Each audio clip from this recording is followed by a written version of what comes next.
Hello, I'm Bjorn, movie archaeologist, and welcome back to the Temple of Movie Reviews. And oh boy, guys, oh boy, oh boy, oh boy, it's the big one. It's the one I've been looking forward to.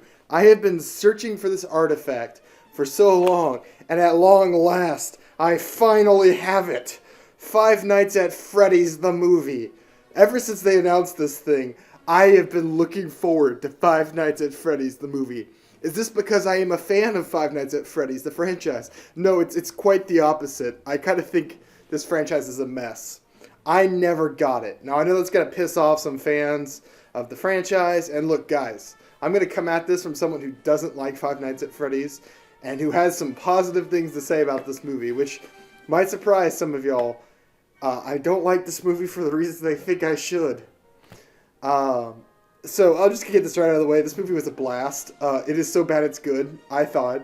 I was thoroughly entertained the whole way through, which is all you can ask for in a movie.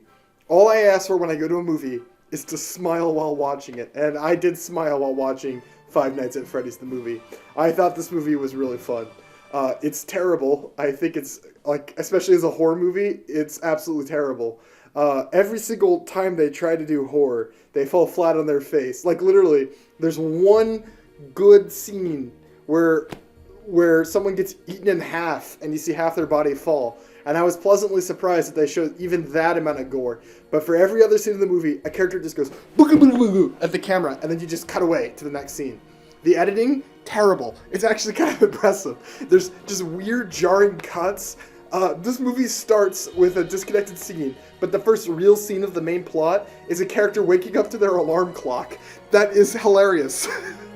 That's the kind of thing you write as like a student film writer. I wake up to my alarm clock. Now, in fairness to the movie, sleeping was a big theme. I'm not exaggerating when I say the main character is asleep for more than half of this movie's runtime. Half of this movie's runtime is spent with this guy just looking at this kid getting kidnapped, and every time it's hilarious. They want you to feel so sad about it, but every time I watch this kid get kidnapped, I'm so like a psycho. I thought it was really funny. The fact that this character is like fully invested in like conspiracy theory nonsense to the point where he thinks he can relive the past by going to sleep and dreaming. I don't know if this is part of the Five Nights at Freddy's lore, because I've only ever played the first game one time when I was like 13 or 14, and I thought it was mediocre then, and I think it's mediocre now. So I don't know if that's part of the lore, but boy was it funny.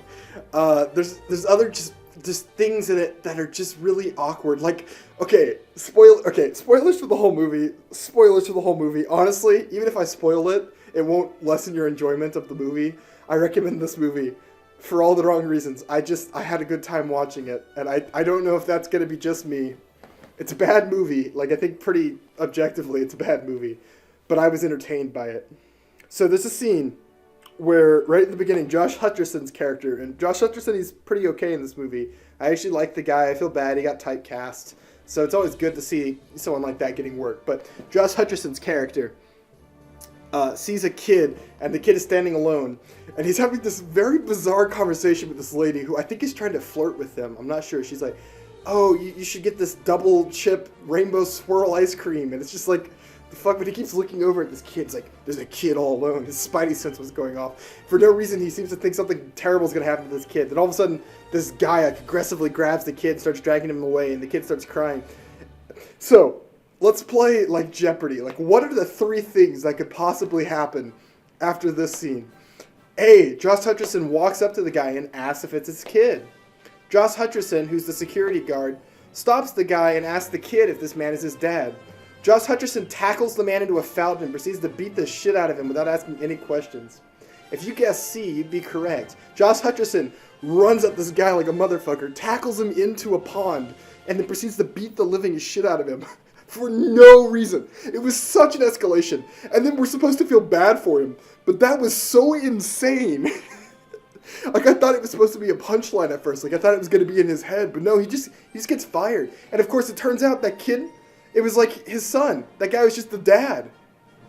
So Josh Hutcherson, our hero, in the opening 10, 15 minutes of the movie, beats the shit out of an innocent man for no reason.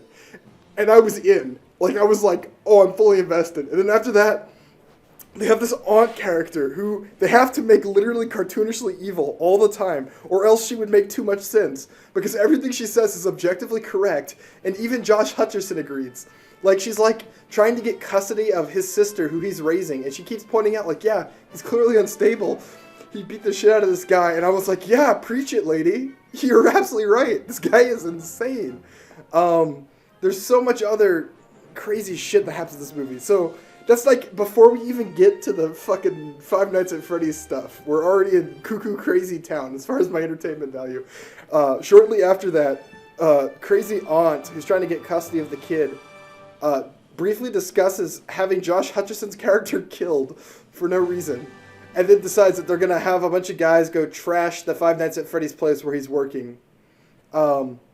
So they run off to go trash that place, and obviously they get eaten by animatronics, but it was really lame, except for that one guy who gets ripped in half. But besides that, it was really lame and kind of awkward and like funny, so I was like, whatever. But during that scene, Matt Pat from Game Theory walks up, takes their order, and goes, "That's just a theory," and walks away. And I was like, there's no fucking way. There's no fucking way this is in the movie. Whose idea was this? So yeah, I'm smiling ear to ear. I had a good time. I don't know if other people will get as much enjoyment out of this movie as I did. It was just like such a bizarre film. There's so much funny and random stuff. There's absolutely no horror. Like, I don't think this movie is even supposed to be scary. Like, even for like a toddler, I don't think you'd be afraid of this. The animatronics are presented as the good guys for like 99% of the movie. I think 4 people total get killed. There's one good bit of gore at the very end where a guy briefly has some clamps go into his chest. It's like not even good gore. It was just like something at all. But like 90% of what this movie is just a character going blah, blah, blah, blah at the screen, or Josh Hutcherson being asleep at his desk. There's a shocking amount of this movie of Josh Hutcherson asleep at his desk, looking for his dead brother, who was obviously been murdered. Also, the movie is so predictable. It has like 3 or 4 twists, which, hey, I appreciate they have twists in the movie, but they were so obvious, you saw them coming a mile away. And I already said spoilers, so I'll just go into it. Matthew Lillard, of course, Shaggy, the OG. I love that he's in this movie. He hams it up. He's hilarious. I love him in it. It's supposed to be the main bad guy. They cast Matthew Lillard as an evil psychopath bad guy, which is like the miscast of all time, because instead he just steals the show and becomes so likable that I'm rooting for the serial killer guy who kills children. Like, that's where I'm at in the movie. And he comes in wearing a bear outfit, and he's like, I'm gonna kill a little girl, and like his daughter's there. I didn't even talk about the daughter, the police character who's just completely nonsensical. That whole arc is just complete nonsense. But Matthew Lillard comes in the bear costume, and the little girl takes a picture off the wall, draws a drawing of Matthew Lillard stabbing children, puts it up on the wall, and now all the animatronics want to kill him for literally no reason. I guess the wall is magic, but that was never explained. So the wall is magic. Whatever drawings you pin up there, the animatronics, they just believe it, I guess. I couldn't tell you, man. It would have made more sense if the little girl like handed it to the animatronics so they could see it. But no, she sticks it on the wall, and then all of a sudden they hate Matthew Lillard. So they like kill Matthew Lillard, but like off screen. You see some little metal bits going into his chest for a second. Then they drag him off because we can't have any gore in a PG-13 movie. And I mean, this movie could have been really gory, and that would have made it a lot funner. Would have definitely upped the entertainment value. That wasn't ironically. As it is, I'm actually kind of glad they didn't do that, because it's so funny. Every time they cut away, as soon as something's going to happen, it becomes almost like a drinking game. You're like, oh, someone's going to die. We're going to cut away before the animatronic even reaches them. And that's exactly what happens every time, like clockwork. Movie is so lazy. Oh, but God, but it's so funny. So she pins the picture up on the wall, and Matthew Lillard is defeated again. I don't know why. Now the animatronics are good guys, I guess. Again, they've been killing people. They were just trying to murder a little girl. But hey, they're good guys now. And the movie ends with police lady in a coma, I guess. And I mean, character's like super into her now, I guess. It's so fucking weird. There's so much weird shit. There's this really weird relationship with the babysitter in this movie. who I thought they were trying to like make you feel bad for her and make her like a good guy, but then she gets ripped in half. It's so baffling. It's like they have this girl and she's like torn. She's like really nice to the girl and she doesn't want them to treat Josh Hutcherson the way they are. And her family is trying to make money by breaking into the place and making Josh Hutcherson lose their job. It's so random. And then she's supposed to be, I think, kind of sympathetic, or that was the vibe I got. And then she just gets ripped in half. And that's hilarious. It's absolutely hilarious. Evil Aunt hams it up so hard. Plays like super like comic book evil, like Lex Luthor overplay evil. And then she gets killed off screen. And the bear just goes, oh, she's taking a nap. There's so many things like that in this movie that are just, they're baffling, but in like a really entertaining way. So I don't know what the thought process was. I don't know if like psychic dreams are a thing. I even talked about the character. The opening scene had me laugh because the character has a poster of like Nebraska. It just says like Nebraska. It's got like a bunch of trees, and he just looks up at the poster every time he walks into the room. And I'm like, at first I thought his goal was to go to Nebraska, and I thought that was really funny. But no, it turns out that Nebraska is where his brother was kidnapped. So to go into his dreams, he has to look at a poster of Nebraska. I want that Nebraska poster. I want that hanging on my wall so I can go into Nebraska in my dreams. But yeah, all in all, I thought the movie was pretty bad. Like, if I was being an objective critic, this is like a 4 or a 5 out of 10 movie.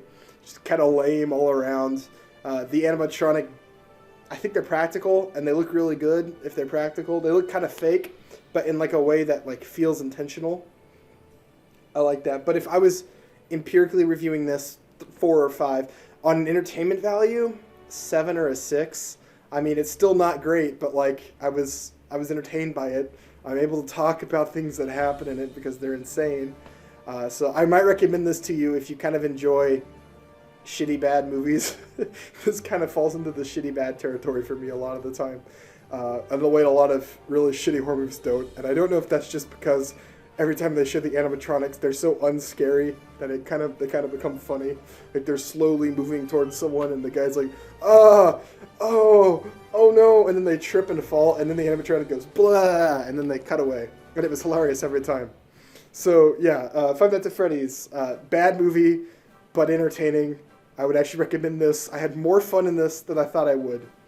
Also, at this screening, there were a shocking amount of grown men in Five Nights at Freddy's shirts waiting for this movie. Who are you people? Are there like adult fans of this franchise? I thought this was like a very kid-oriented franchise, so maybe there's some crazy like Warhammer lore going on in the Five Nights at Freddy lore. So I gotta go figure out the Five Nights at Freddy's lore. Maybe I'll make a follow-up video, figure out how Nebraska fits into all of this. Figure out if the psychic wall that the magic painting goes on, like, could you make the animatronics believe anything? Like, I could think of some really hilariously based stuff you could put up there. You know, like just pin up a picture of George Bush and it just says, he did it. He did it. You know what he did. And then the animatronics would just believe it, I guess. I don't know, man. That lore is really good, though. All right, I've been Bjorn, something, going deeper into the temple to look for more artifacts. If you like the Five Nights at Freddy's franchise, could you explain to me, a complete noob, what's entertaining about it in the comments? Like, kind of fill me in, because if there's more stuff like this movie, as far as, like, the silliness, I was kind of into this. So, let me know. Should I play Five Nights at Freddy's? The answer is no, I shouldn't. But if you saw this movie, let me know what you thought. If you want to leave a hate comment, I'll probably reply to you, so it's like down there. But yeah, this is an interesting one. We'll put it that way. All right, I'll see you all in the next one.